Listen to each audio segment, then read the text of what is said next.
also see teacher Nirmala joining us from Malaysia. Thank you, terima kasih Cikgu. Thank you so much, Nirmala.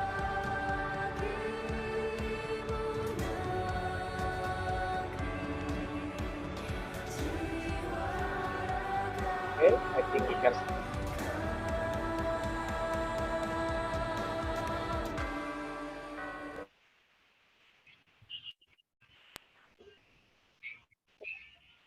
Respected moderation. All right. Am I audible, everybody? Awesome. Great. Yes. Yes. All right. Yes, Thank but you we very can hear you. much.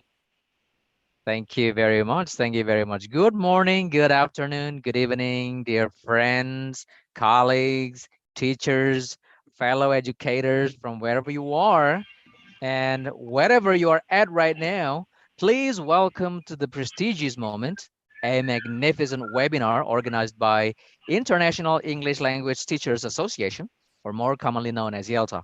And IELTA Indonesia is organizing the 5th webinar this evening. Really proud of us. And this evening, we are going to present you a very interesting topic. So I guess you are really ready to join our prestigious webinar today. And the topic would be exploring edupreneurship, best practice story from educators. I'm really happy to see some friends and say hello to some people that I know, teacher Nirmala and other friends too. Please welcome to this Zoom meeting and enjoy the webinar. Ladies and gentlemen, tonight we brought you two renowned speaker and wow, both of them are quite renowned in the international webinars with so much expertise to offer. Our first speakers will be Dr. Alice Durgarian from Armenia, and the second speaker is Mr. Rudy Salam Sinulinga from Indonesia. I believe this evening's webinar will provide more insights regarding two beautiful aspects, the education and entrepreneurship, both of which are now becoming world's most trending topics to choose from. Ladies and gentlemen, just before we are heading to the flight, I'd like to ask the presence of the ambassador of IELTSA Indonesia, Mr. Fajaruddin Akbar. It would be an honor to have his welcoming speech for you all. Mr. Fajaruddin Akbar, the stage is yours. Okay. Thank you very much. Thank you very much, Fayuda. It was a really great uh, opening. Also, yeah, once again, thank you to all participants, fellow educators, fellow IELTA members around the world, and of course, IELTA Indonesia members, and our speakers, workers, our best friend in the world of education and also global education. So I would like to share a little bit about our journey uh, of IELTA Indonesia. So this is tonight. Today is our fifth webinar.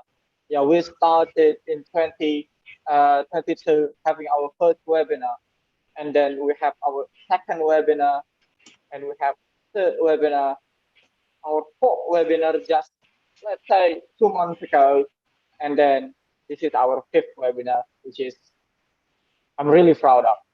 So I mean, like none of this would be possible without our board members in Alta Indonesia and also the support from uh, IELTA International. So once again, I'm welcoming you all, teachers and educators, to enjoy, to gain, to share knowledge and also experience insight in this webinar, exploring edupreneurship, best practice story from our beloved educators friend. Thank you, Fayuda. Back to you. Thank you, Mr. Fajar. It was really an amazing speech. And look, ladies and gentlemen, we are really proud to present you with the fifth webinar. As you know, that webinars are now becoming something which is part of our life. And I believe that this fifth webinar will give more insights to everyone who joins this presentation today. Um, So ladies and gentlemen, as I already mentioned earlier, our first presenter will be from Armenia. I hope Miss Alice is here. Alice, are you here? Yes, good afternoon. Yes. I'm here. Good evening. All right. Good evening from Indonesia. Now, ladies and gentlemen, just before Miss Alice presents the presentation, I would love to read the bio of Miss Alice Dergarian. She is an ESL, EFL, ESP trainer, teacher trainer, global educator, and international speaker. She obtained her PhD at Armenian State Pedagogical University, and she is an ESL teacher at Razdan Basic School after William Serian, and an ESL trainer at Skying lecturer at IELTA University in Czech Republic. She's also a teacher trainer at Edu Armenia, British Council Armenian branch, ITTI Armenia. In addition to her roles in many different international conferences as speaker, in different international projects as EFL trainer, she is also the author of many scientific articles in the field of teaching English as a second or foreign language and pedagogy. Currently, she is a volunteer in different international projects and companies, such as HCTT, Edu Armenia, and many others. And just to add to her decorated achievement, she is now also involved in training students with different languages. So, ladies and gentlemen, please welcome Dr. Alice Dergarian. Alice, stage is yours. Good evening. Thank you, my friend. It's also honor. First of all, I would like to thank you for the invitation. And today I would like, and I will try to just share something from the training course, because I see also here many of my friends who are really very great and famous educators, not only in their countries, but also around the world. And for today's topic, it will be consists of different parts because I'm going to show you, and also at the same time to analyze with you how we can just construct, how we can just build a new course, because maybe one day you will also would like to be a trainer, to arrange to plan your own, your personal course for teachers, for students.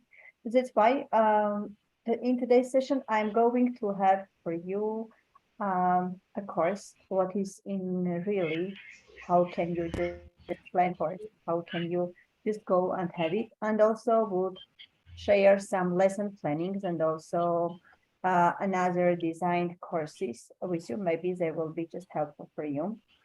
I just have named it as designing a course for teaching English because the main, let's say, topic for us is how we can just construct and build a good or design a good and effective course, because you can, it has different kinds of advantages and disadvantages at the same time. You can be a great tutor, a great trainer or teacher, but just not be able to conduct, to run your course and not to get the effective result, and the vice versa. It can be just designed in a very good just way, and in this case you can just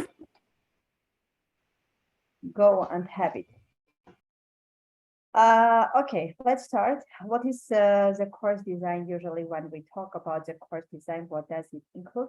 First of all, it usually includes the aim and objectives about the course, because when we design a course, we usually, first of all, should have aim and objectives, and also in order to be able to just to compare with the results that we are going to get at the end of the course.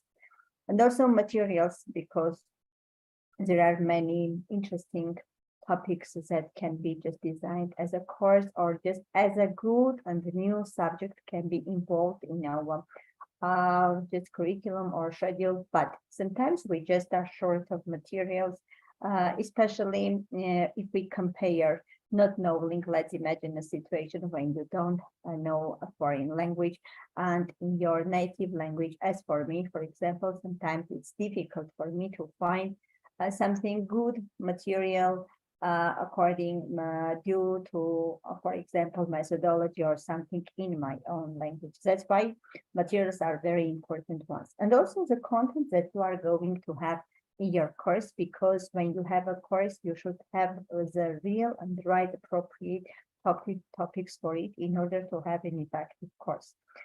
And our aim always is just to have the good cooperation, let's say the balance between the theory and practice. Because through the theory, I can just explain, I can give materials, I can have reading or something, but anything that I'm going to run, anything that I'm going to explain the course to the students, or even if it is a teaching teacher training, is going to be something that everything should be just based on practice. Because imagine a situation where you can explain a rule to your students. Let's just imagine past simple, but the student isn't able at the end of the just explanation to use it, to put it into practice. That's why it's very important always to keep the balance and everything. Just remember that your practice is going to be based on theory, but not just to have like 90% theory and 10% practice, or vice versa, just very little theory and practice, because you are going to have to design something for you too. That's why I would like, in order, if you have a paper, sheet of paper and pen with you, I would like just to think of one topic that you would like to make a course, because through my presentation, you are going just to try to remember to analyze something in order to just have a skeleton of your imaginary, let's say, course, that one day maybe you will just work on it, work out on it, and at the end, just to get a good course for it. Next, about the, as I have told, one of the, let's say, priority just aims, and also particularities that usually we have for the course about aims and objectives, because we just have to remember that there are some things that we should pay attention, and something that we just have to not to just maximum, to make it maximum one, just not paying attention only aim, but at the same time on the objectives too. First of all, we should know that in order to construct a course, you should have a relevant topic. For example, I can just construct something taking from English for specific purpose, or maybe something from general English, or maybe English for traveling or something. My aims and objectives should represent the clear statement, because when I have a research, when I'm going to design a course, I should have like real aim and objectives.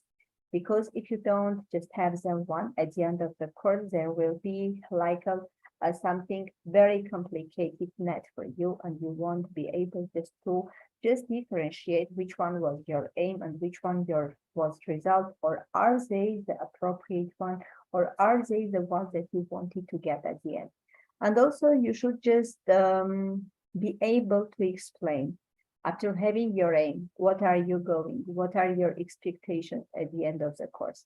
If it's, for example, it's a general English course designed for A1, or for beginners, or maybe for pre-intermediate one, maybe my aim will be just to develop, or maybe there will be just one branch of general English, for example, developing speaking and listening, because nowadays in many colleges you can see courses, for example, just designed like writing and vocabulary, or listening and speaking just course of general English, which aims just to separately just everything, the materials, the content, the audios, everything is going to just develop the listening and, for example, speaking skills of the student.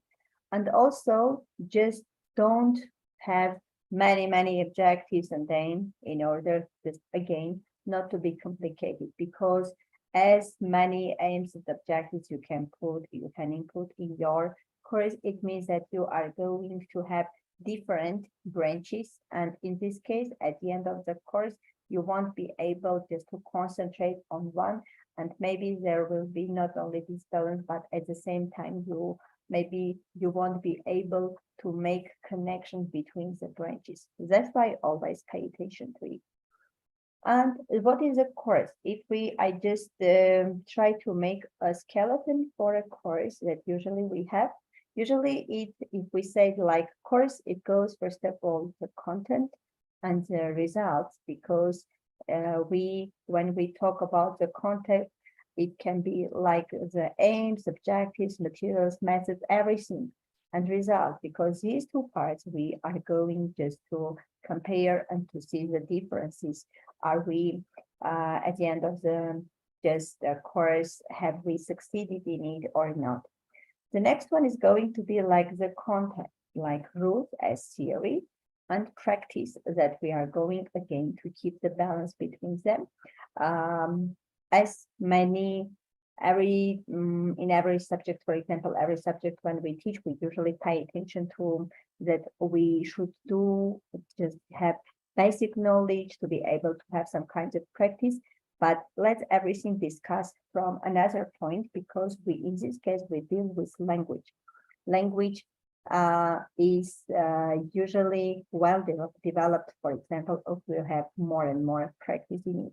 That's why any rule that is going to be explained in the framework of the course, or any just topic that is going to be just examined or explored or just taught in the course, remember about its right choice of practice.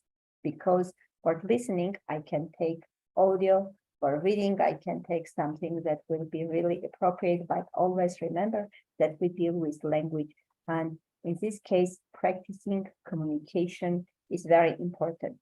Usually, when we design the course and go to the content, in content, usually we just include different kinds of techniques, teaching techniques, pedagogical approaches. It is very well known, one of the approaches like communicative approach, and it seems that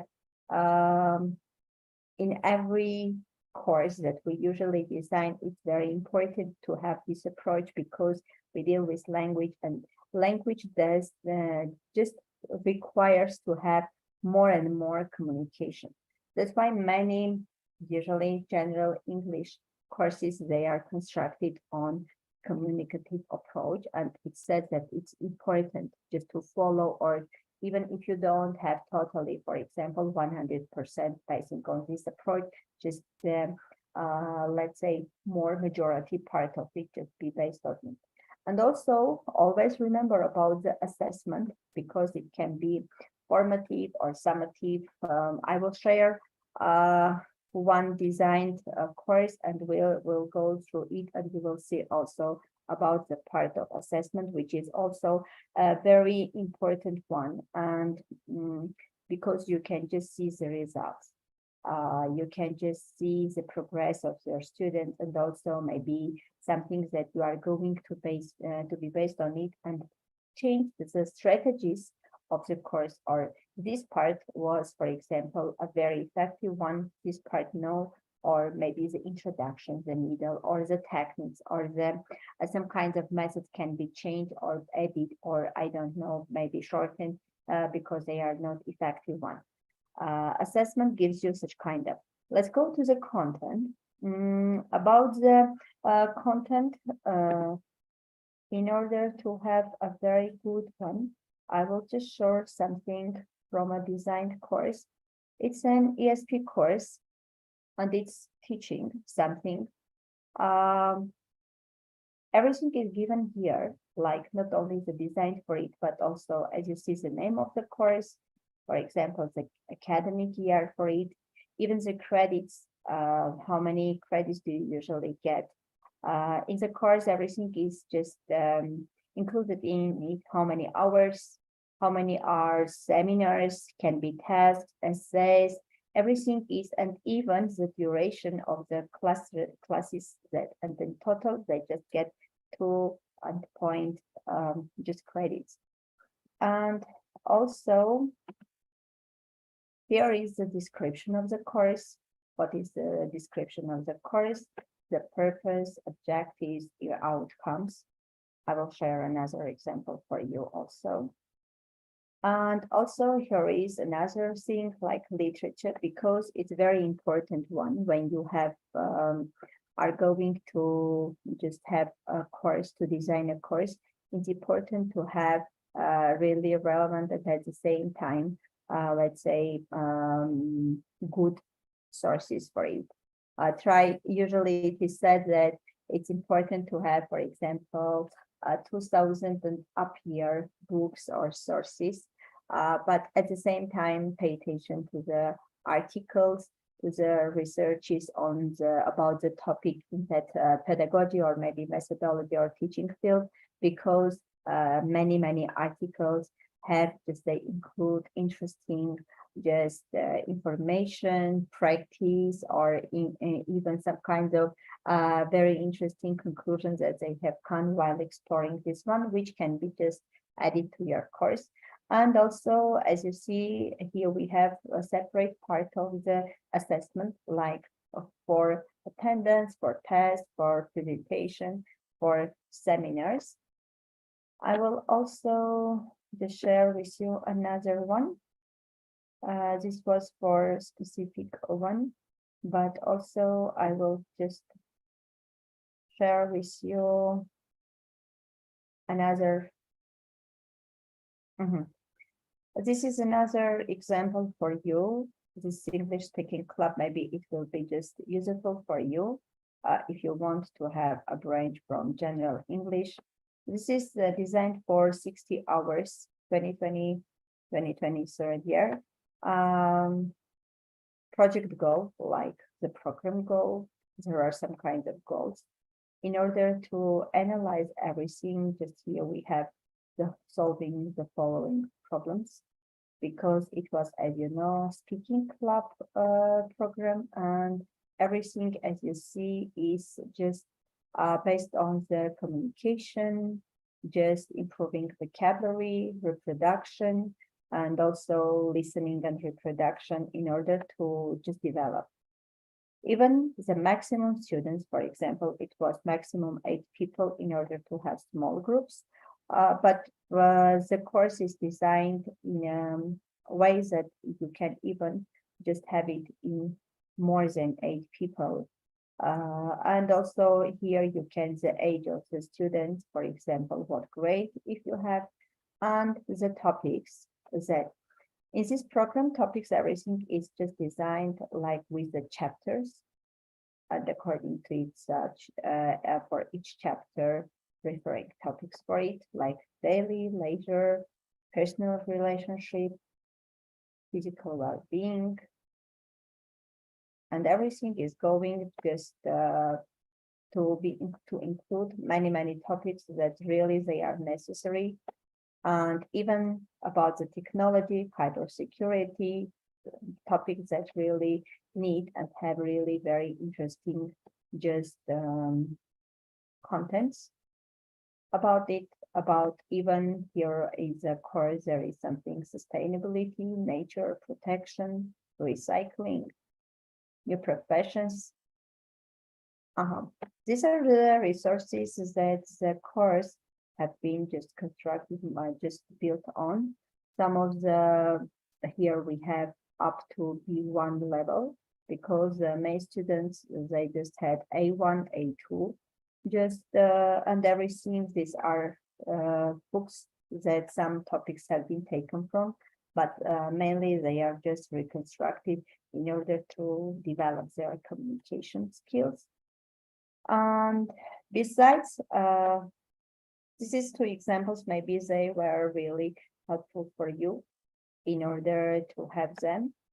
And about the lesson planning, because lesson planning is very important. And also I'm going to share with you some lesson plannings which are taken from the English Speaking Club.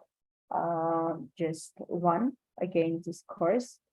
Here, as you see, every topic by the teacher, there was a planned lesson and giving everything, and not only the aim, objectives, but also even in some cases anticipated problems and solutions. And all the steps in detail, even time, as you see, is given. Even the instructions, ICQs, CCQs, everything is given. Even here, we have what the students are going to do in that stage. About the teacher and student cooperation, this is also taken from this one. This is a designed lesson that has been here, again, taken from the course. And one more lesson planning for you. Again, lesson planning, again, with all the instructions that is given, all the materials, purpose, learning objectives, all the time, materials, activities. This is another one. It's just up to you what kind of just lesson planning you are going to construct. But remember, every time everything would be in the curriculum of your course, and at the same time, you are going just to have something that really will be appropriate to it. This is concerning to the lesson planning and assessment. We have in the course, I have just show you that in our course, we should pay attention to the assessment. In one of the courses, the assessment was in the framework of like having quizzes, essays, attendance, final test, etc. But at the same time, in some courses, you can have like assessment or evaluation form you can have, which just in order to see the difference, the progress, and also try to just make some kinds of changes for it.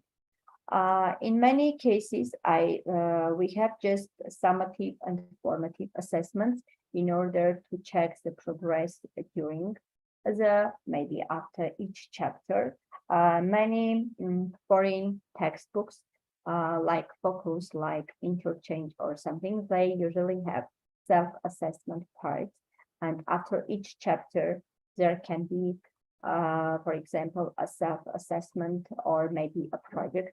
For example, in our schools, starting from September, the English teaching courses have been just changed. And after each chapter, we are going to have like something about the self-assessment, or we are going to plan a short-term or long-term projects, and in order to make it more practical for students to learn the language and to practice it. And also for the course, the trainer or the teacher can design like a peer assessment, like a self-assessment, and also portfolios. Self-assessment in the textbooks, you can just add something, or while designing the course, you can at the beginning just have some kind of statement or questions, like a diagnostic test for the students. And at the end, you can also have something for your students, just in order to compare their knowledge, what they have known before it and after it. For peer assessment, this is very important one, because today, when due to the technological different kinds of changes, everything is changing, and according to it, a little education also has changed and tries and has new concepts in it, like metacognition, like critical thinking or cooperation. Let's a little bit talk about the cooperation, because from teacher-based education, we have passed to student-centered education. And in this case, it means that there is going to be like everything should be just constructed on the cooperation between the teacher and student and student and student. And in this case, peer assessment is a very good one because it gives the student to think critically and at the same time to be able to assess their friends' work, because assessing just, it doesn't mean that we have just to put a mark or say no, just have an opinion to be shared, or in some cases not just maybe something that really will be the opinion or the feedback will be shared justly. And in this case, just the students will be able to assess each other, to just share their opinions, to give some kinds of directions, or maybe in some cases even just do some kinds of corrections in their work. And it gives the result is that it's going to be developed the cooperation between the peers, between the classmates, between the learners and teachers. And also the portfolios. Many courses, for example, the ESP course that I have shown you, this course, at the end of the course, I just decided not to have an exam, but to just ask the students, the learners, to make a portfolios. The portfolio was represented at the beginning of the course, asking the students just to have files, to have to start having portfolios, just putting everything in it, in order just to give to be able to share this portfolio. Because at the end of the course, for example, if it's a general English course, you can have a diary in it, you can have a vocabulary part, you can have a grammar. At school, for example, where I am teaching like face-to-face one, I am having such kind of like with my students, we have like a working book, we have grammar copybook, or let's say book which say designs themselves, and also we have dictionaries where every day we're just adding new words. Everything this is going to be like a portfolio. Or in some cases, for example, if they are graduation, here we have also essay part, and some students have a separate part of it like essays. Everything just is included in the portfolio. But if let's imagine that we deal with college or with university, and in this case, portfolio is also going to be used as something that is practical one. Because while looking at your portfolio, it means that you are going to have really a very good lesson. Then maybe everything that is included in it, even the peer assessment, even some kinds of activities. If we are having, for example, a project, in this case, the project, all the steps are also included in portfolio. And it means that while designing the course, you will be just able to have everything in the total, because when you once have a course, you just go to all the steps, just having all the steps in it, the content, the material, the assessment. It can be even for assessment, you can use rubrics, or as a self activity, or just work or test of something, you can just ask, or you can just instruct your students to do it, and at the end you will see how effective is the course. In psychology, there is an interesting statement, in fact, about it, that in some cases that it is said that if a lecturer, a professor, or a teacher really has a good design, it means that like it looks like he's designing her own school, like a school where the students who really agree with her or him, they just follow.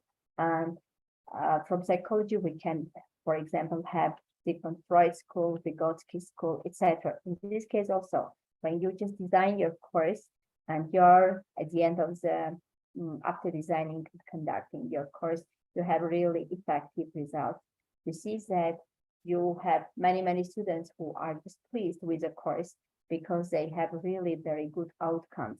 It means that your school designing a course, it really has worked, and it just motivates you to go and to design another course from A1, for example, to A2 to B1, etc.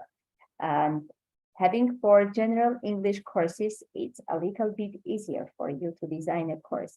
But when you deal with another, like taking something from not general, like business English course for example, for hospitality, for doctors, for managers, or for management, it has another profile. And in this case, you just have an opportunity just to design and to know according to the objectives.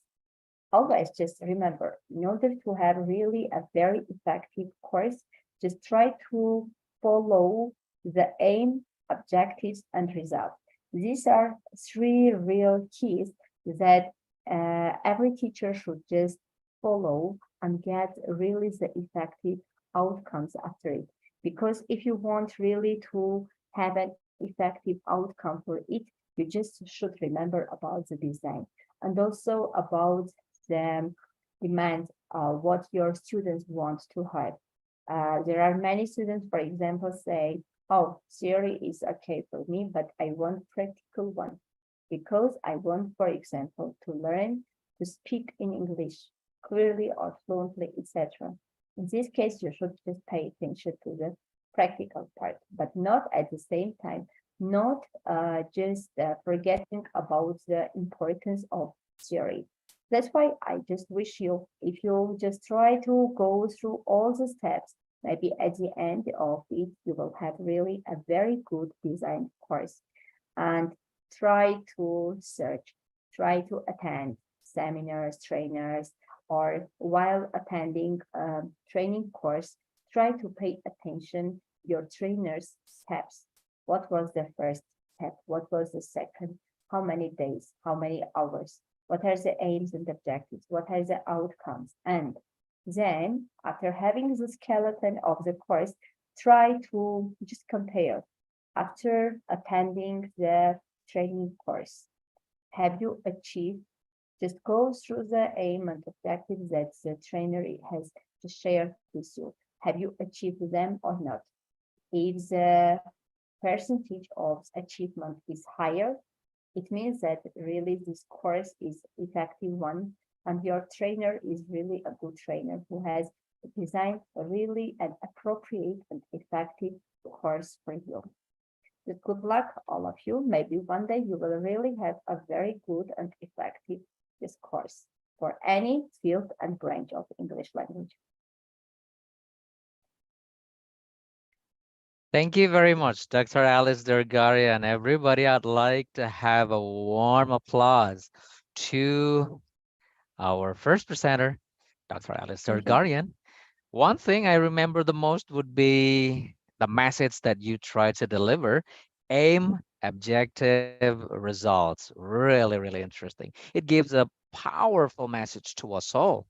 And I believe that this concept would go as far as we can see, and it would hold in the future.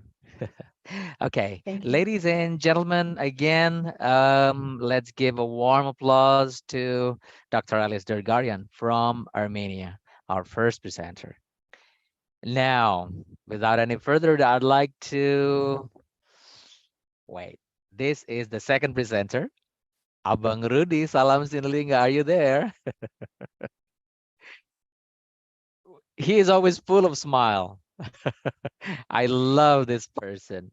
And just before my big brother, Mr. Rudy Salam Sinulinga, Good evening, everybody. presents. Audible. Am I Uh, audible? yeah, all right. So just before, hold it right there, Abang. I'll read your bio, all right? Okay, Okay. okay. Mr. Rudy Salam Sinulinga was born on April 4th, 1986, in a small town in North Sumatra, Indonesia. He earned his bachelor degree from one of the private universities in Medan, and currently he is an English lecturer at Universitas Prima Indonesia in Indonesia. He lectures at English Department, Faculty of Teacher Training and Education. This university is one of the private universities in North Sumatra province. Having been experienced as an English teacher for more than 10 years, he's also an English translator and an English interpreter. And also, he is a speaker both nationally and internationally in seminars, workshops, webinars. Whew, really interesting. He has trained many teachers, employees, and students and helped them develop their skills through many events, especially about teaching English. Also, communication skills, outbound training, leadership, and many others. Recently, he has also been involved in writing books and articles that surely will help a lot of people in learning English. One strong message just before he starts his presentation, his books are soon available at stores. So Bang Rudy, salam Sinulinga. Stage is yours.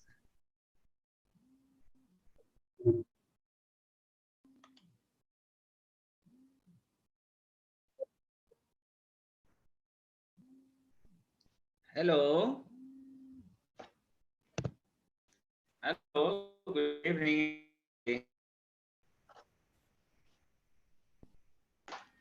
I want to display my slide.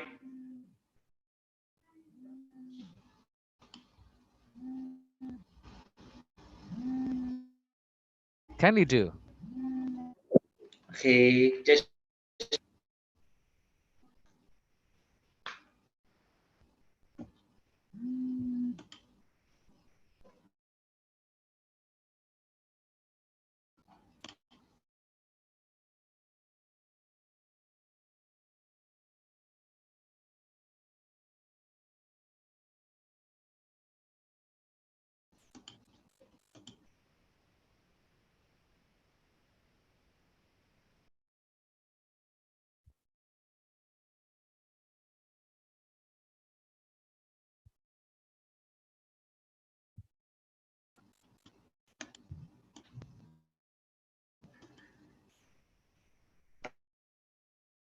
Yes, Bang Rudy, are you there?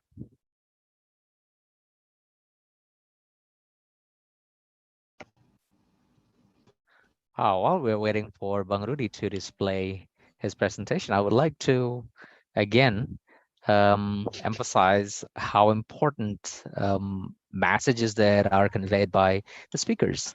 And it's really interesting to see how edupreneurship becomes one of the most sought after topics around the world. Yes. I think to the question to Hmm. Is there any problem there, Abang? just see. Hmm.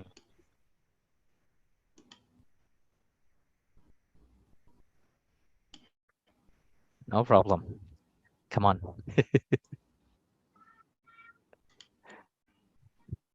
Line happens.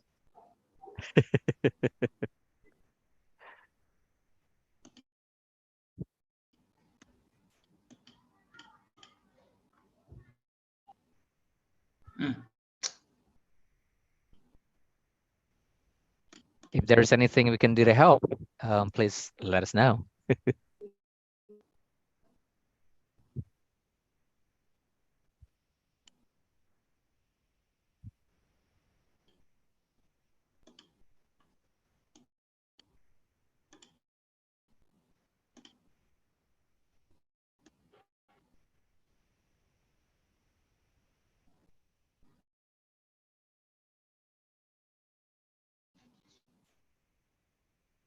Oh, yeah. Thank you, Mr. Fajar, for kindly reminding us all. If there is any question that you would like to raise, you may type in the chat box while waiting for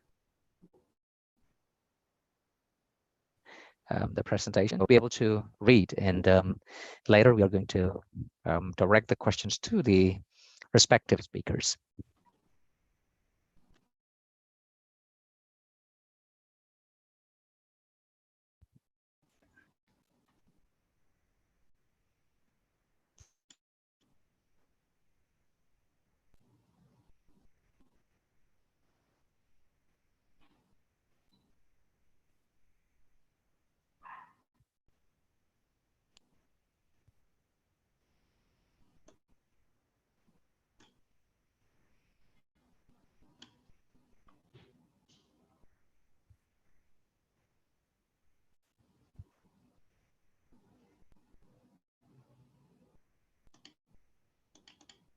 While waiting for Bang Rudy, I'd like everyone to be also reminded that IELTA Indonesia is conducting webinars through the platforms. You can find us on Facebook, and also we are trying to get more members, and we are going to be really pleased if you can join us at any time and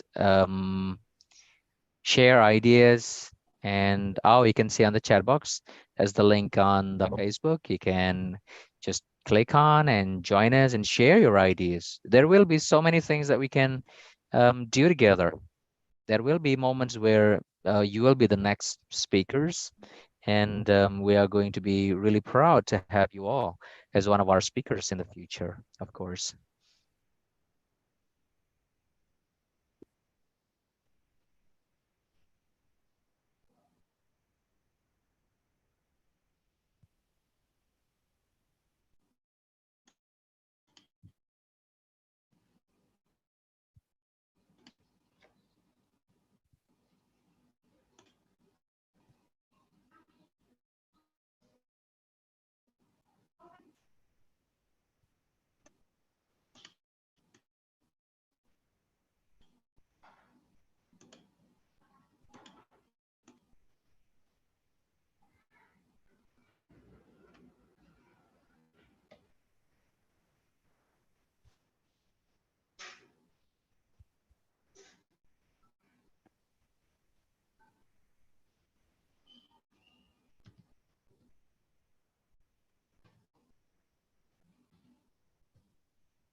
Right, again, I'd like to remind you that this webinar is also streamed on YouTube, and you can also watch our previous webinars. We have conducted 4 previous webinars for this evening, and we are really proud to present you with great speakers with amazing experience, with great ideas.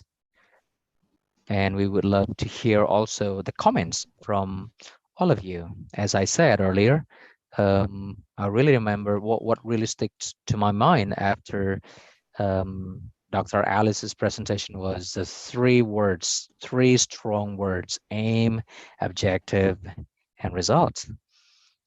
And I believe that we can easily stick those words into our mind, but not as easy as the practice itself.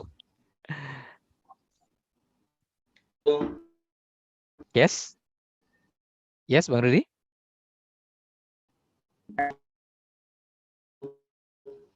Slide. Oh, yes. Thank God. I'm so sorry to connection is right now in Medan. Okay, all right. Okay, good evening from Indonesia because we come from different countries. So I would like to say good evening or good morning or good evening.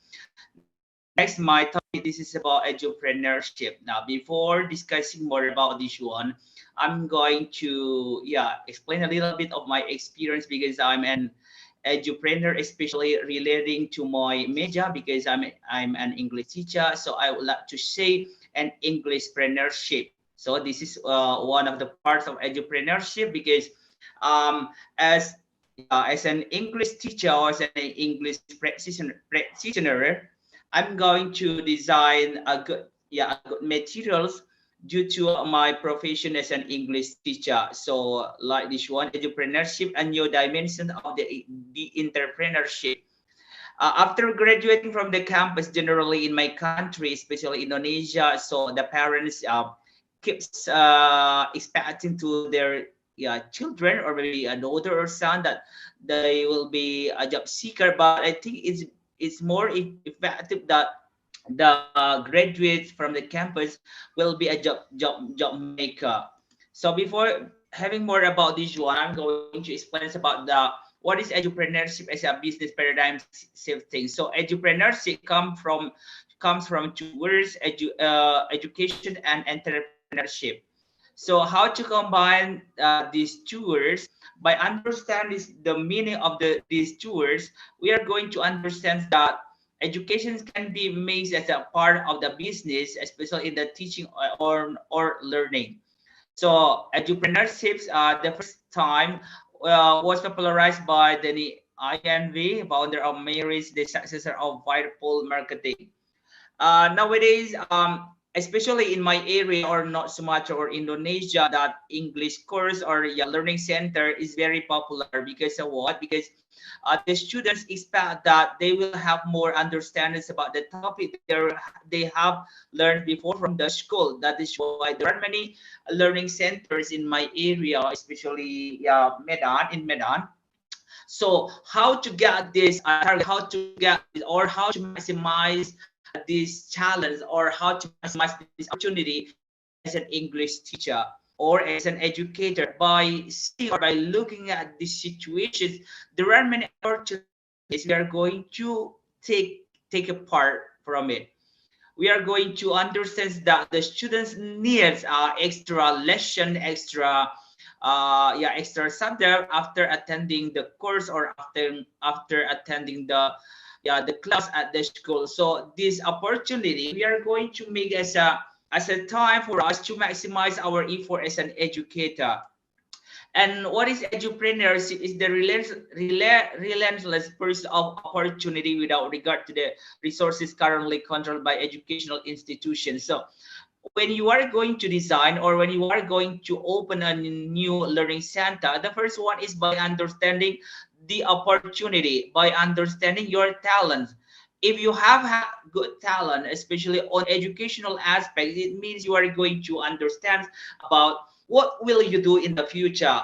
By understanding all the aspects at your surrounding, there will be good challenge for you. If you are going to take the part, especially as an educator, there must be good effort for you how to design, how to create, how to promote. There are many aspects you are going to understand about the entrepreneurship. The first one is by understanding the needs or your society needs. By understanding the students' needs, it means you are going to prepare, you are going to promote what is their need or what will you do after understanding their needs. So that is why you are going to open a business relating to entrepreneurship. Nowadays, there are many institutions offer the best service to all the students.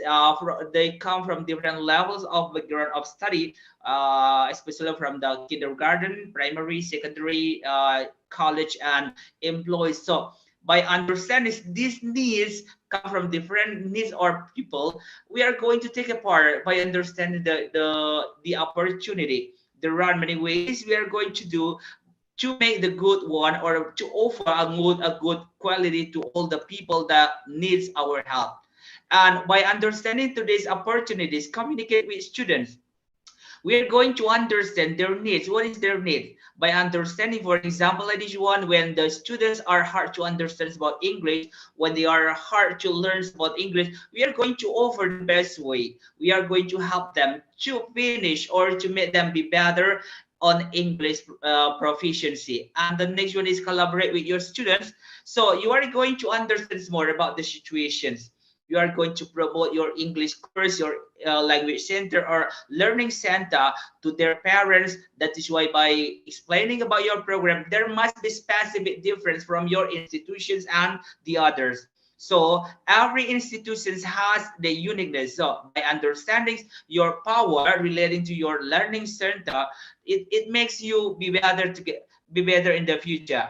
Next one is engage your students. By understanding your students' conditions, you are going to engage them. You are going to offer, you are going to help them. By combining all the aspects, by combining all the needs of your students, you are going to understand and prepare the best ones to the students. And next one is tools you control. Yeah, teaching or by creating edupreneurship, there are two ways. The first one is by creating online system and offline system. Because I have been teaching my students for more than 10 years, I teach them online and offline. So there will be different tools or different methods we are going to apply when we are going to combine when we are going to develop this entrepreneurship.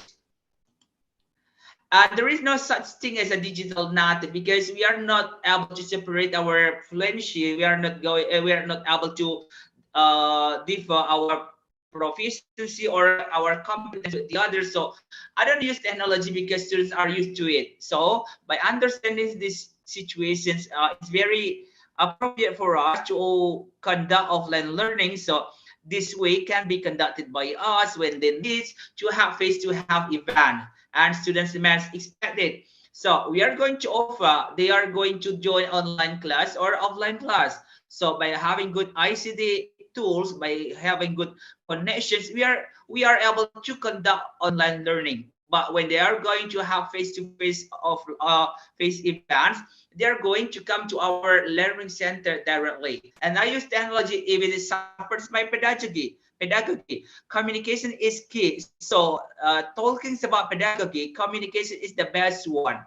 By understanding all the situation, and then we are going to deliver all the materials to all our students, so it will be better for us. And engagement with topic is key. So we are going to design relating to edupreneurship. So by understanding the students' needs, we are going to understand that the students have different needs. So if a primary student comes to us and discuss about his or her needs, we are going to teach them relating to his or her needs. And how about the employees or college students? We are going to facilitate them. So there will be good or effective way for us, from us, when we are going to deliver, when we are going to design, like course designs already explained by our speaker, Ms. Alice Drugarians, that the best way is by designing our course. Is it appropriate with our students' needs or not? So by having good understandings about this edupreneurship, there are many ways for us to have a challenge. Next one, I'm going to explain about the class design relating to edupreneurship. We can conduct like into the group or private class. So relating to my experience, that I can teach my students maximum 10 students in one class, because what, but generally for specific program or special program for me, maximum 4 students in one group. So I'm going to design, I'm going to talk more about the materials, I'm going to guide them. So by having 4 students in the one class, I have 1.5 hours per session. So I'm going to design, I'm going to maximize this time to my students.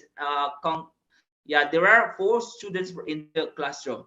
And how about private class? Only 1 student. I know that the payment level will be different between group and private class, because in private class there is only 1 student. So we are going to focus on teaching them, or to teaching him or her. So there will be good communication. So there are many things we are going to discuss, there are many points we are going to learn. So by building good communications, that private class I think is better than group. You know that how to know more about the time allotment. So we are going to design it and how to teach.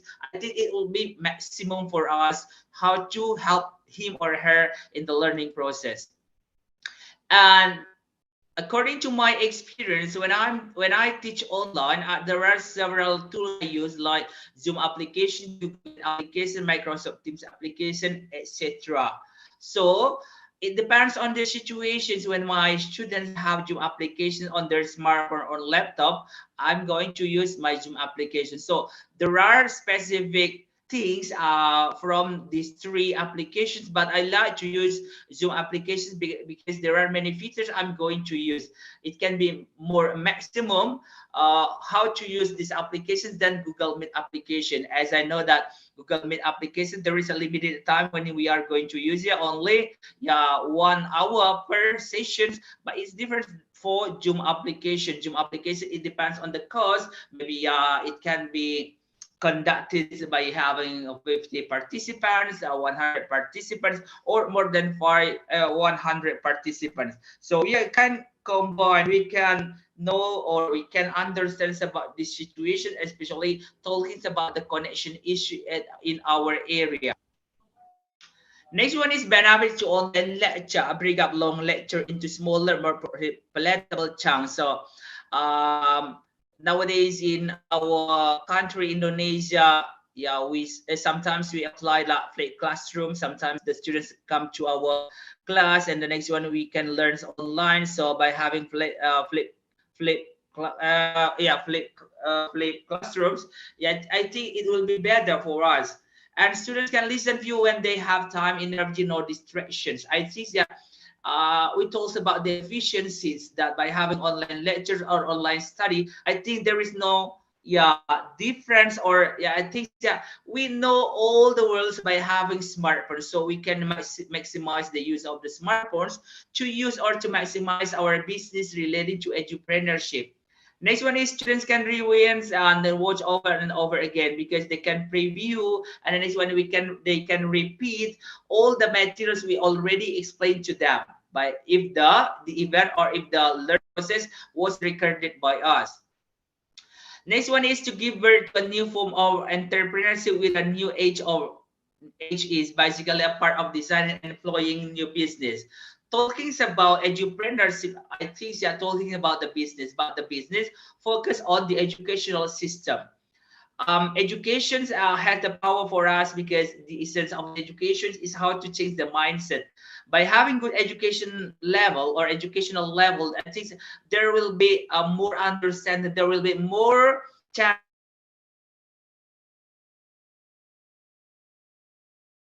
to deliver or to understand about the most desirable assets are skills and knowledge digital components. So I'm going to talk to you that this is not about the university background, but we are going to talk about the skills. Whatever your skills, I think after graduating from the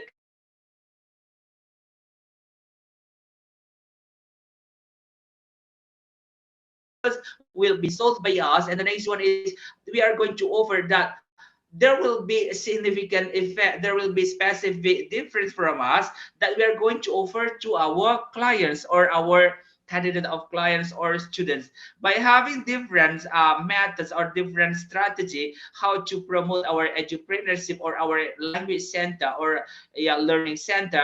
There will be more interest from the people around us. Our society is constant demand for more skills, knowledge, and competence in the shortest time possible. Talking is about talking about entrepreneurship. We are going to talk about the skills. What skills are we going to promote? If we have good skills, it means it will be our power, our knowledge, our network, and many more. And the next one is competences. Because of what? Because we are going to develop our students' competencies after joining our program as the basics of entrepreneurship. By combining education and entrepreneurship, we are going to create a new entrepreneurs after graduating from the campus, not only for a job seeker, but it doesn't matter. Sometimes you can be a job seeker, and the next one after having more experience, you can be a job maker. This is our responsibility because companies today are in international environments and constant competition. It means by building entrepreneurship, by building up a business relating to education, it means there will be more competitions around us. Which one is better one? By having good skills, by having good promotion, by having good designing our topic and materials after preparing it, we are able to teach our students at our language center or our learning center. The transformation of the economy to a digital one brought rules and job descriptions. Of course, like group manager, like this one, and social media manager. We are going to maximize the use of the social media. We can promote our learning center. We can design by using Canva applications, by using our flyer applications, by promoting on our social media. So there will be more interest from our candidate of clients because we can promote our business, educational business, by having social media applications on our smartphone or by posting on all our social media applications, and content marketing expert. So by having good learning center, as we talked about edupreneurship system, that content marketing expert, we really, or we do need them, because what? Because they are our powers. If we are able to have an expert or content marketing, it can be promoted on social media, because nowadays everything can be promoted on social media. So by having conventional promotions, I think that nowadays it's better to have content marketing media. Why do I say like that? Because I think, yeah, most people use social media by using their smartphone. And lifelong learning manager, that we are going to know that learning is a part of for us as long as we are alive, that we are going to learn many things at our surrounding. Maybe we can get from many friends, we can get from the internet, from references, by having more references, by reading a book, by having, yeah, textbooks or electronic books. I think everything can be used as a part, as a source for us to develop our skills. And we are going to talk about edupreneur. The edupreneur is a person who is, or who is running this related to edupreneurship. So solopreneur, it means that they are able to conduct or to open a business or to run a business or for one person. And the transformation of our economy from a purely physical and goods exchange into a digital or virtual. So when we are going to compete with the others, it means we must be familiar with our digital system. If you are not familiar with digital system or digital manager, it means you are not able to compete with the other, because entrepreneurship, by running a business, we talk about the digital system. By having good understandings about the digital system, we are able to compete, we are able to deliver all the message, all the promotions, by having our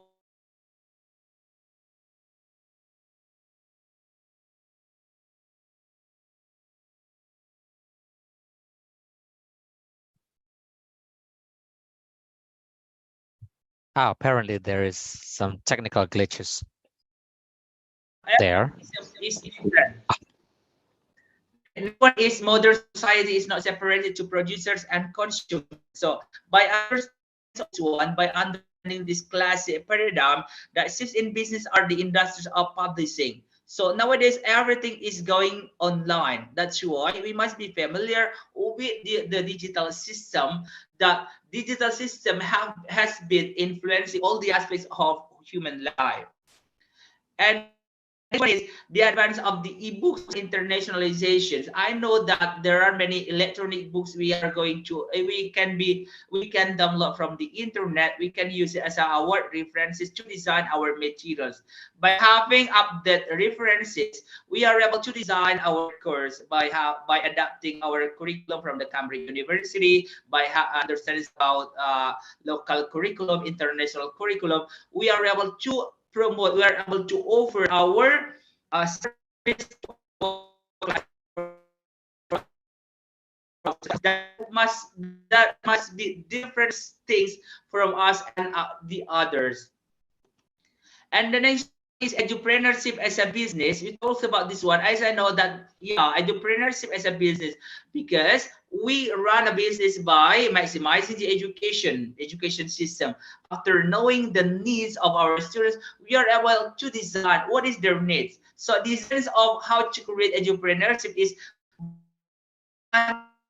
we are able to know the needs of the people. It means we are able to promote, we are able to prepare their needs. So that is why we are going to promote. The next one, there will be good communications. And the next one is they will enroll to our institution. As a private, to become active in field of education and having to provide more value is a gamble.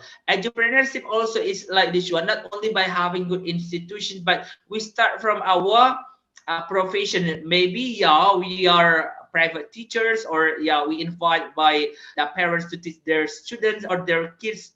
So I think this is one of the best way to open or to start our business, because we start from the simple one after having more experience, and the next one is we have been teaching or we have been doing something special and different than the others. Trust me that there will be good effort, there will be good steps for us and how to run our business later on. But it is much more things along the way. Edupreneurship is related to business process, administration, technical skills. Yeah, I know that when you are going to maximize your institutions, the first one is by understanding the process. There must be good process for us. So the results comes from a good process. And no, the next one is by having good administration. Of course, you are able to take it out to know more about the administration, because it will be reported to the institutions, to the government, and many more. And technical skills, of course, we talked about the skills that we are going to promote, and analysis and metrics. We are going to analyze which one is their needs. We are able to know more. We must be able to conduct the analysis. What will we use in the future to have more students who will to get more, yeah, finance, and later on by having rapport building. So rapport building, it means that we are going to know more how far our, yeah, effectiveness to the society and community development. We are going to make or to create that our teachers, all the stakeholders in our institutions, by having good edupreneurship system. It means there must be good community development. Next one is networking. We are able to build good network from Medan to Jakarta and to Borneo, Atisia, because of what? Because we have good network and communications. By building good communications, by having good networks from local countries or local areas to international level. So there is good communications by having good communication to many institutions around the world. Writing, e-learning, training, education. I think all these ones are the parts to develop our English or our edupreneurship or our learning center. The teacher should be able to join training to develop their skills and education and many more by attending the workshop, training, seminar. I think this is like the vitamins, how to strengthen our life, by to open our mindset, because we are going to talk about the generations and content marketing. Also, we are going to promote our business of education, as I told before about the entrepreneurship and portfolio and brand building. So brand building relating to that personal branding. We are going to create our good brand. We are going to promote it. What is the specific ones from our institution? So that is why we are going to understand all these aspects. After that, we will be able to yeah, to open the new branches and many more. But trust me, it is started from the simple level. And income development, talking about the business, we talked about the income because this is business oriented. But trust me, this is not directly about the business that we are going to understand more about it. And income development also, that we are going to maximize our efforts, how to have several branches, and later maybe started from the local and the national and international. Trust me, and to become successful in this field, you need to develop many skills. I know that we are learners. Yeah, we are learners. When we are going to develop our skills, the best one is by keep learning from all the experience we have passed before. I think that's all about my topics. Back to our moderator.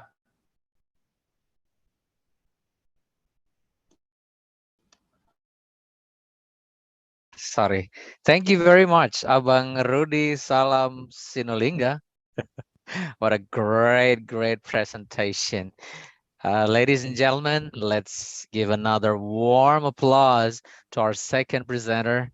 And we are really proud to present you both speakers from Armenia and from Indonesia. I believe that their presentations are magnificent. They are brilliant. Now, ladies and gentlemen, if there is anyone who would like to raise questions, you may raise your hand and, well, raise the questions to anyone We can have two questions. who to raise questions. Raise your hand. You may have a question. You can raise your hand and we will unmute you. You can ask your questions to both presenters, whether it's Dr. Alex about the course design and also to Mr. Rudy about edupreneurship. This is your opportunity to ask something that you have in your mind. Because actually, personally, for me, it's a lot of things to digest. It's a lot of things to digest. It's awesome. Yeah, I need to That's review the true. whole. That's true. I will rewatch the webinar. Two things, the personal branding and the brand image. Wow, those two phrases are powerful. All right. There's a request. Hopefully the material will be sent all together with the certificate. Yeah, sure, of course. The presentation, you share the presentation slides. You can also rewatch our webinar on our YouTube, and yeah, you can connect with us on Facebook in IELTA Indonesia Facebook group and also IELTA Indonesia Facebook page. We also have our YouTube playlist if you would like to relive the webinars that we have had. Okay, questions? I think, well, I think we can wrap up. No questions? There is a question Okay. in the chat box. Okay. So I'd like to more. How important is for teacher to be an edupreneur? Will it be to Miss Alice or will it be to Bang Rudy or will it be to both? The question is from Miss Winda. I'd like Bang Rudy to answer the question. Yeah.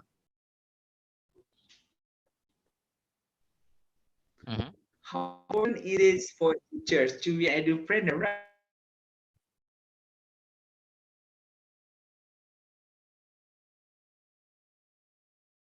right? Hello. Yeah, please, Bang, carry on.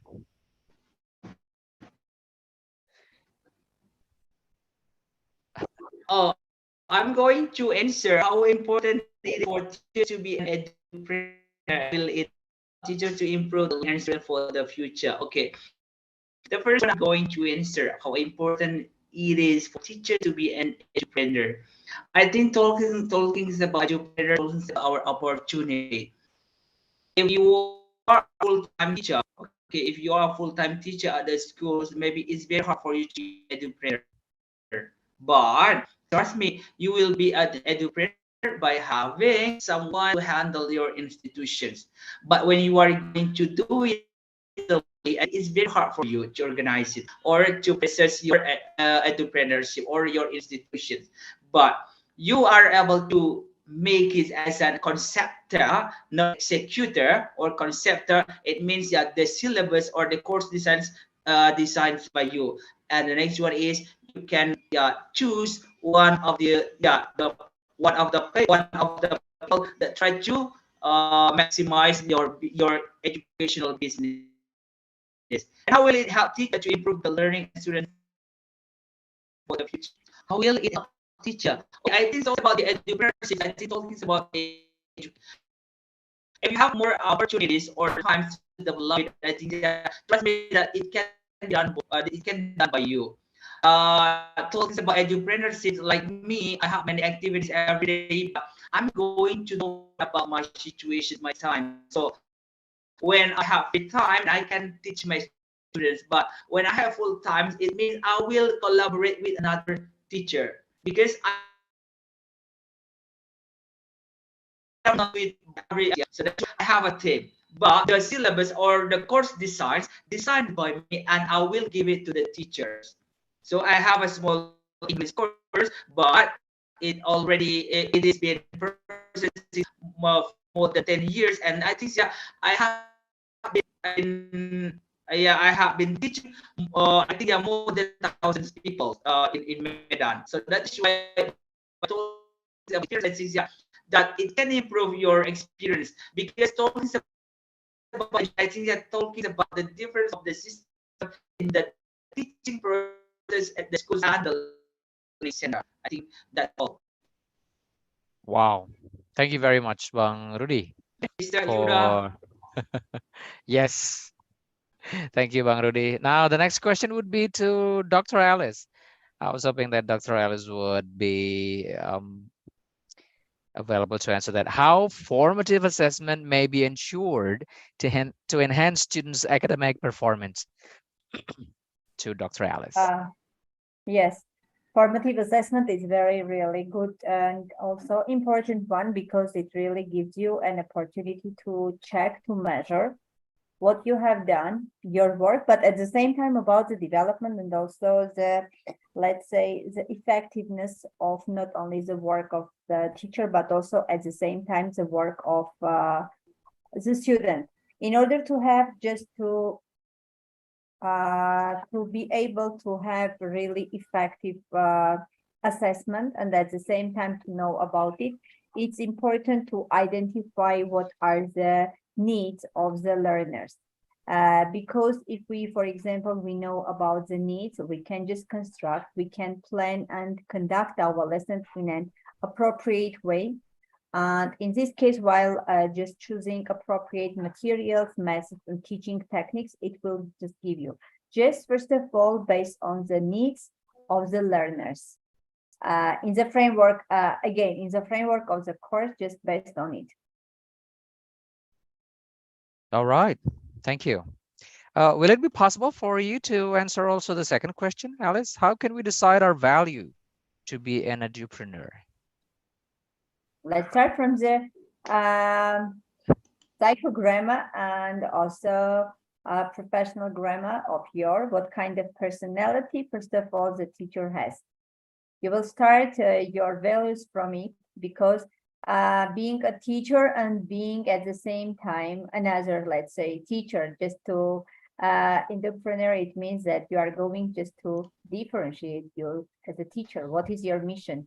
Just to enter the classroom, to conduct your lesson and just go out, or just be another one who is going to change the world of your students.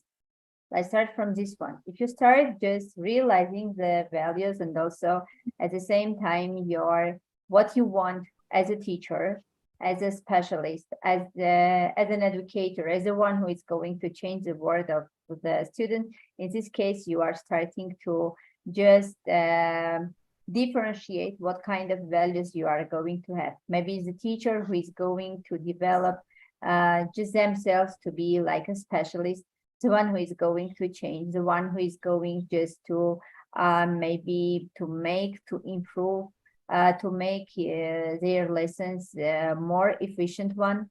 These are the values. But as a trainer, first of all, you should think that you are going to base on the needs of learners. You are going to base on the needs of teachers, because going to be like an edupreneur, it means something other, like you deal at the same time with the students and with the teachers together. And from this point of view, you are going just to design everything, just having like a stepping stone, the relationship and the needs of the learners and the teachers. And also, first of all, on the other hand, like this is going to be like a psychogrammar of the teacher, of an edupreneur. But if you, we just look on the other side of it, like from professional part, you should really be professionally developed, not only in your field. For example, if you are an English teacher, it doesn't mean that you are going to know everything, starting from the knowledge to teaching to methodology, everything concerning to the English language.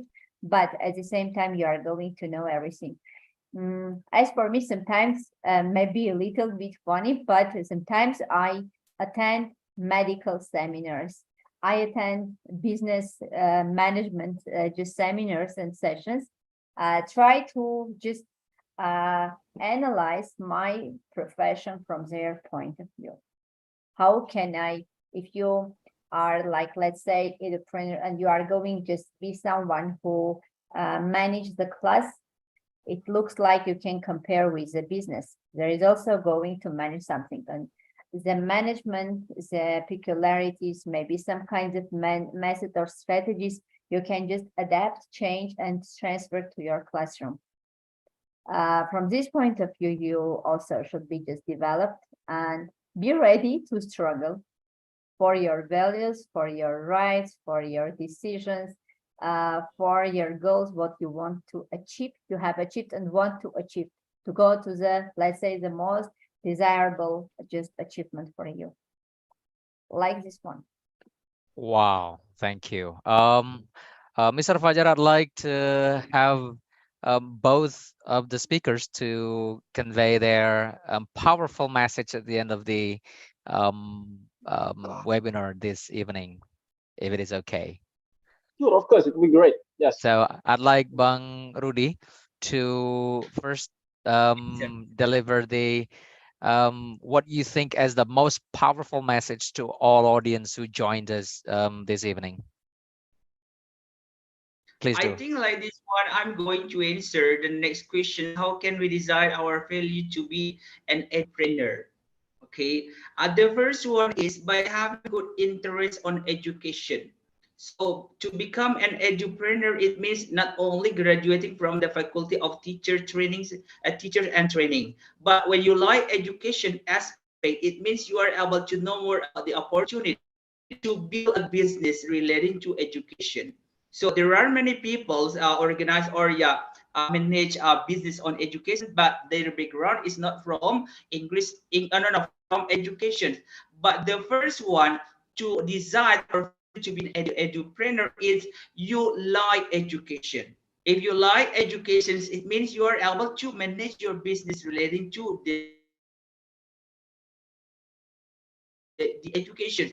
Like education system, how come you able to develop your business? So talking about the edupreneur, it means you have good interest on education by knowing, by understanding the systems that you are going to develop at your business or on education. You are able to offer the best service to your clients. Sometimes there are many people try to become an edupreneur, but they have no interest on education.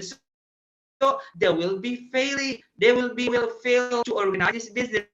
But if you have your ability or you understand well of the system, about the curriculum, about the pedagogy, about the teachings, about the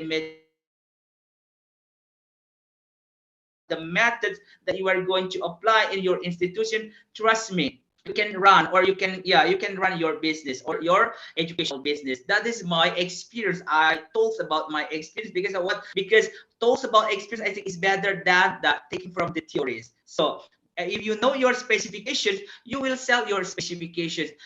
You will sell your skills. Skills can be sold by us. Our skills is our future. If you have no skills, it means there is no bright future. So trust me, if you like education, yeah, trust me, you can be an edupreneur. I think that's all. Thank you. Thank you very much, Bang For Rudy. the next question. Thank you very much, Bang Rudy. Your skill is your future. All right. Last but not least, I'd like to hear from Dr. Okay. Alice. If I may, Dr. Alice, please convey us your, I don't know, this might be the most powerful message to all audience from both of you. Dr. Alice, take your time. I would just, maybe my message for all the educators, teachers will be just don't give up. Always just take a risk, even if you fail. Don't be afraid of being failure, because sometimes we just learn something on our failures. And I think every of us in my friends will just agree with me that we have had many different kinds of failures in our while going ahead and while becoming more and more professional in our profession. That's why just never give up, go ahead, just thinking that you are a magician with your magic stick as a teacher. And always remember that at the end of the tunnel, there is always a light. And one day your hard work will be just achieved, and at the end of it you will just become really professional one. Because when I just go back, look at my background, what kind of teacher I was many years ago, when I just graduated my BA, and now when I just look at the whole past, I have many failures. I have different kinds of just success, and at the end of it, I haven't just stopped. I'm just going ahead, still trying to become more and more just experienced one, and that's why never just give up. This will be just my message for you. If your mission just is to be really a very good educator, a teacher, to spread your knowledge, your experience, and also just to prepare to get your students for the future life, just be ready to struggle and to be the winner at the end of it. Wow, really powerful. Thank you to both Mr. Rudy Salam Sinulinga and Dr. Alice Durgar. And I just remember what Thomas Alva Edison said once. I didn't fail. I just knew that there were 1,000 ways of not lighting the bulb on. So I love the message. Don't give up. Just do your best and you eventually will win. And another message from Abang Rudy Salam Sinulinga is that your skills are your future. Sometimes we just don't realize that we have the skills and that the future is in our hands. Now, ladies and gentlemen, it's time for us to come with the certificates awarding. I believe that this time I must give it over to Mr. Ambassador, Mr. Fajaruddin Akbar. Thank you very much. Well, I would like to say I'm really proud. I'm really, really proud. A lot of things to digest, but once again, I believe things that the speakers and presenters have shared today are, totally, it's like over insightful. A lot of things to digest. So I believe that I will need to rewatch the recording, and everyone will be able to rewatch the recording to our YouTube. So, okay, right, sharing my screen now. Hope it's visible.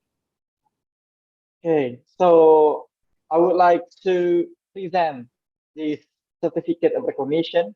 Our million thanks to our speaker today, Bapak Rudy, Mr. Rudy Salam Sinulinga, for sharing his best practice story, in terms of edupreneurship.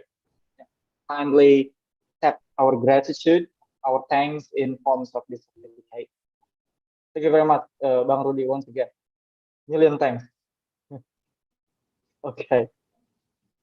Right. And then, of course, to our beloved friend from Romania, Dr. Alice Burgarian, I also thank you very much for accepting our invitation in sharing your best practice in course design in our topic today of exploring edupreneurship. So also kindly accept our gratitude, accept our thanks in this form of certificate. Okay, and of course, to our beloved fellow educators around the world joining today or tonight. So yeah, you will receive the certificate by filling the attendance form, the Google form. So kindly make sure you put your name that you would like to have on your certificate, and also you put your email, because the certificate will be sent to your email immediately after completing the Google form. Okay, so I believe the form works. Yeah, so yeah, this is the form.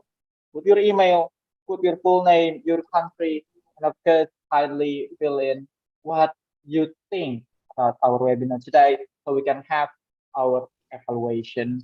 So thank you very much to our big speakers today, our beloved friends and educators from IELTA, and also in our very heart as fellow educators, Bapak Rudy or Mr. Rudy Salam Sinulinga, and also Dr. Alice Burgarian. Thank you very much. Back to moderator. Thank you, Mr. Fajaruddin Akbar. That was the wrap up for our today's webinar. I believe that this is, again, I would love to repeat this sentence. This is not the end, rather this is the beginning. So yes, we have reached 5th webinar today, And then we surely will come up with another interesting, insightful, and magnificent webinar ahead. And I believe that there will be so much more to digest from great speakers. And we are going to be very happy if you could just visit our Facebook page, leave your comments there, and share your ideas. You may write anything, you may just share your ideas, and let's interact. So I believe that sadly we have to come to nearly the end of our webinar this evening. On behalf of the committee from IELTA Indonesia, I'd like to send the best, the warmest hugs and regards from Indonesia. I know to some of you it's quite late, but to some of you it's still afternoon. But wherever you are, just believe that we are right here, and we will keep contributing to the best of the world. So thank you very much again for attending the webinar. Let's just wait for another webinar to come. So thank you very much for joining. This is Yuda. Ciao. Thank you very much, the fellow participants. We're gonna keep. Yeah, thank you, Bang Rudi. Have a good night. Thank you, Alice. Have a good weekend. Yeah. All right. See We're gonna you. keep. See you. Bye. Okay, we're gonna keep the Zoom up to 5 minutes for everyone to fill in the form. Okay, for those who have their another business or looking forward to go to bed, you may leave and see you in our next event. Okay, thank you. Thank you. Stay in touch. Keep in touch with our Facebook. Every day Sunday here. You know that?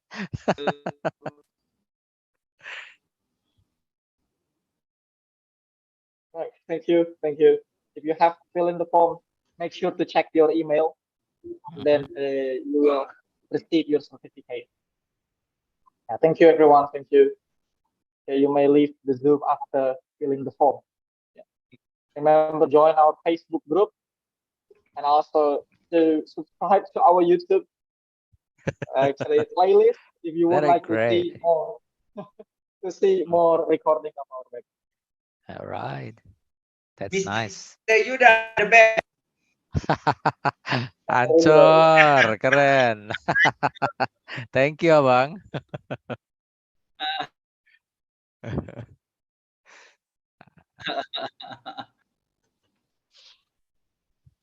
That was great. That was great.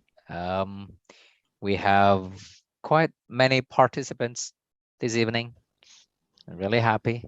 And the questions keep coming. When you have questions, you may also write it on the Facebook page. No worries.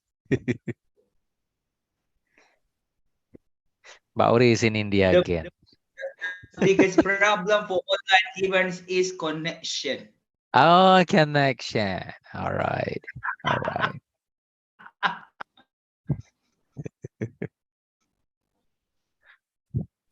No worries, Abang. We still connect by heart. Yeah, of course.